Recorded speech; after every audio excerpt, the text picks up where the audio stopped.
तो जब इसका नेगेटिव होगा तो फिर गालियां कौन खाएगा? वो खाने के लिए पड़ोसी आएंगे। मार कौन खाएगा? फटकार कौन खाएगा? अभी सुनाया था ना प्रसंग धुंधकारी का। फटकार किसने खाई? मार किसने खाई?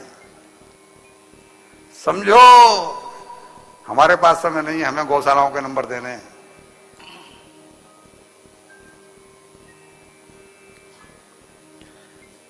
और भगवान बोले अब तुम यहां से चले जाओ, तुम्हारी भक्ति सफल हो गई, तुम 36,000 वर्ष तक तपस राज्य करो ध्रुव जी से, तुम्हारी भक्ति सफल हो गई, तुम मेरी गोदी में बैठोगे, लेकिन मुझे तुम जैसे भक्तों की जरूरत है।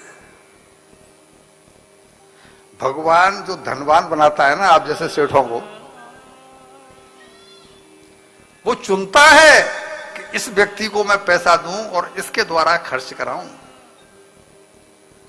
ये श्रेय इसको दूं। आप पैसा पा करके क्या भूल करते हैं कि फुलफड़ा पड़ते हैं, जब तक 10-5 गाड़ियां नहीं हो, जब तक हर साल यूरोप का टूर नहीं हो, ये नहीं हो, वो नहीं हो, भगवान को भूल जाते हैं और परिणाम में फिर हॉस्पिटल में ही जाना पड़ता है। ज्यादातर बड़े बड़े पैसे वालों के फैसले सुप्रीम कोर्ट में होते हैं, छोटी मोटी अदालतों में। विवेक की जरूरत है। तो प्रभु आपको पाकर के भी संसार में जाना? हाँ, क्यों? मैंने तो तपस्या की और ना तेरे अंदर छोटी सी वासना रह गई थी, क्या? कि राज सिंहासन पर बैठना है। राज सिंहासन की कामना थी ना, पिता की गोद में बैठना चाहा था ना। अब मैं जो कहना चाहता हूं कि अगर हमारे मन में एक भी इच्छा है तो ईश्वर की प्राप्ति नहीं हो सकती। इसके लिए निवृत्ति मार्ग चाहिए। निवृत्ति मार्ग में कोई इच्छा नहीं रहती। पंडित जी ने गाया ना, जैसा हूं जहां रखोगे वहां रहेंगे। इसके लिए निवृत्ति मार्ग चाहिए। तेरे मन में एक इच्छा थी कि मैं सिंहासन पर बैठूं, तो अब मैं चाहता हूं 36,000 वर्ष तक जाके राज्य कर। तेरे पिता तुझे पहुंचते ही राज्य दे करके चले जाएंगे तपस्या करने के लिए, और तू 36,000 वर्ष आज कर, तेरे लिए मैं अलग लोक का निर्माण करूंगा जो ध्रुवलोक बना है। ध्रुव तारा आप रोजाना देखते हैं, और वहां मैं तुझे बुलाऊंगा। तेरे लिए विमान आएगा, विमान में बैठ के जाना, लेकिन अभी जाओ। जो लोग हमारी कथा में स्वर्गाश्रम में गए थे, हमने वहां पर ये बात बताई थी कि राम झूला के पास जहां पर हंसानंद जी का आश्रम है, कुटिया नंबर 2, गए थे? आप गए थे कुटिया नंबर 2 पर? वहां पर गंगा जी एकदम समतल बहती हैं, मतलब गंगा जी में हलचल नहीं है। जो तरंगें उठती है ना, वो नहीं है। उससे पहले है और उसके बाद में है। ध्रुव जी ने जाकर के, मतलब पहले इन्होंने 36,000 साल तक राज्य किया, और राज्य करने के बाद में अपने पुत्रों को ये राज्य दे करके जब तपस्या इन्होंने की है तो वहीं जाके की है स्वर्गाश्रम में। और वहां पर गंगा जी के किनारे जब तपस्या की तो गंगा जी की जो आवाज होती है कल कल की, ये वहां से उठ के चलने लगे कि मुझे तो यहाँ पर व्यवधान होता है। गंगा मैया सामने प्रकट हुई। गंगा मैया सामने प्रकट हुई। भक्त कहां जाते हो? मुझे छोड़कर कहां जाते हो? मां क्या करूं, आपकी आवाज से मुझे, मैं वचन देती हूं, अब आपको आवाज सुनाई नहीं पड़ेगी।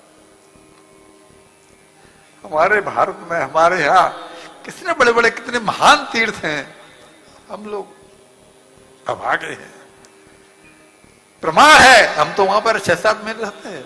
उस थोड़े से टुकड़े में जहां पर के ध्रुव जी ने तपस्या की थी, बिल्कुल आवाज नहीं है। और जैसे ही परमार्थ के घाट पर आते हैं तो आवाज खूब है। उससे पीछे वहां भी आवाज खूब है, वहां बिल्कुल आवाज है। वहां तपस्या की, तपस्या की जब पूर्ण आहुति हुई तो ऊपर से इनके लिए विमान आया और इन पर चढ़ाया है। और तब काल इनके सामने खड़ा हुआ। काल काल को आज तक कोई नहीं जीत पाया है सिवाय ध्रुव जी के। एक नाम जिसको ध्रुव जी कहते हैं, जिस बालक ने 5 वर्ष का बालक है, किसके कारण है? आप महिलाओं के कारण। उनमें जो सुनीति थी, सुरुचि की बात नहीं कर रहा, जो सुनीति थी उसने बताया कि जाके भगवान की गोद में बैठना। कहां पड़ा? और जब काल आया, भगवान कहां जाते हैं? मुझे तो धन्य करके जाओ। आज तक मेरे से मुझे जीत करके कोई नहीं गया है। आप पहले ऐसे भक्त हैं जो ससहीड़ जा रहे हैं और काल झुका और काल की गर्दन पर अपना पैर रख करके ये चढ़े हैं विमान में।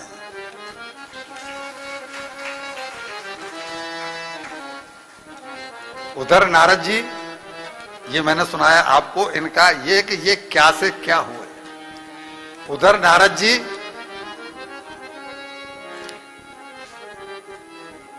जब भगवान ने प्लीज हलचल कम कर दो, हलचल कम कर दो, मैं डिस्टर्ब होता हूं।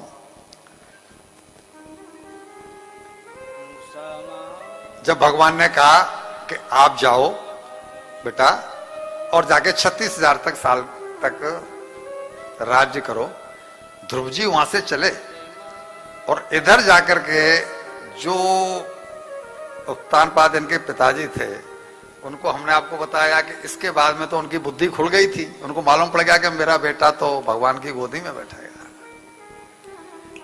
तो उन्होंने अपने जासूस लगा रखे थे कि मेरा बेटा कब लौटे तो उसका स्वागत ऐसा होना चाहिए कि लगता है कोई भक्त भगवान को पाके आ रहा है। जासूसों ने खबर दी कि ध्रुव जी आ रहे हैं। वही मां जिसको गोदी में नहीं बैठने दिया था, वही मां हाथी लेकर के उसके लिए चली है आगे। अपनी भी मां चली है, राजा भी चला है। और जैसे ही ध्रुव जी को सामने देखा, तीनों चिपक गए। बेटा तूने तो हमारे कुटुंब को, हमारे कुल को धन्य कर दिया। भगत जी, ध्रुव जी को बड़े प्रेम से, बड़े भव्य तरीके से महलों में लाया गया। महलों में जब लाए, ध्रुव जी को स्वागत सत्कार करने के बाद में, तो अब उनकी सब सेवा कर रहे हैं। जो सुरुचि मां जो उनको भला बुरा कह रही थी, अब उनको अपनी गोदी में बिठाने के लिए तरस रही है। लेकिन सुरुचि की गोदी में अब ध्रुव बैठने को, भैया ये सृष्टि का नियम है। विशाल जी, सृष्टि का नियम क्या है? क्या है? जवाब दो। ये सृष्टि का नियम है कि जिस पर भगवान प्रसन्न हो जाते हैं, फिर उस पर तो सब प्रसन्न हो ही जाते हैं। आपने पढ़ा है, क्या पढ़ा है? जा पर कृपा राम की होई, ता पर कृपा करें सब। और जा पर कृपान राम की होई, ता पर कृपा करे नहीं। हमारे बीच में ईश्वर करे न हो, लेकिन यदि कोई बड़ा बूढ़ा ऐसा है कि जिसको घर में अपमान मिल रहा है, तभी तो जब उस पर राम की कृपा नहीं है। और कुछ भाग्यशाली ऐसे भी होंगे मेरे जैसे, इस मामले में मैं सुखी। घर में भी कद्र है, क्यों? उसकी कृपा है। बच्चों का दोष नहीं है। जा पर कृपा